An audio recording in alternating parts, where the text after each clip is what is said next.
వెంకటేశ్వర స్వామి కుబేరుని దగ్గర ఎంత అప్పు తీసుకున్నాడో మీకు తెలుసా?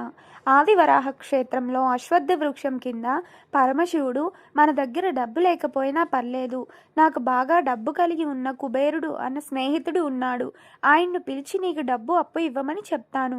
అప్పుడు కుబేరును పిలిచి డబ్బు అప్పు ఇవ్వమని అడిగారు. నీకు అప్పు ఇవ్వడానికి లోటు ఏముంది? ఇది కలియుగం కదా, వడ్డీ పుచ్చుకుంటాం, అందువల్ల వడ్డీ ఇస్తే అప్పు ఇస్తానన్నాడు కుబేరుడు. వెంకటేశ్వర స్వామి ఆశ్చర్యపోయి, యుగ ధర్మానికి ఎవరైనా తలవంచాల్సిందే, తప్పకుండా వడ్డీ ఇస్తానన్నారు వెంకటేశ్వర స్వామి. అప్పుడు అప్పు ఎంత కావాలి అని అడిగారు.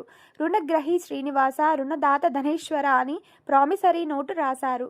హేవిలంబి నామి సంవత్సరం చైత్రశుద్ధ దశమి పలానా వారం నాడు అశ్వత్థ వృక్షం కింద నిలబడి 14 లక్షల రామచంద్రమూర్తి ముద్రలు కలిగిన బంగారు కాసులను ప్రతి 100 కాసులకు 1 కాసు వడ్డీ ఇచ్చేటట్టు, యుగాంతం అయ్యాక అసలు ఇచ్చేటట్టు నోటు రాసి ఇచ్చి డబ్బు ఇవ్వమని అడిగారు. నోటు రాసి ఇచ్చేందుకు సంతోషమే గాని యుగ ధర్మం కనుక సాక్షి ఉంటేనే డబ్బు ఇస్తానని అన్నారు.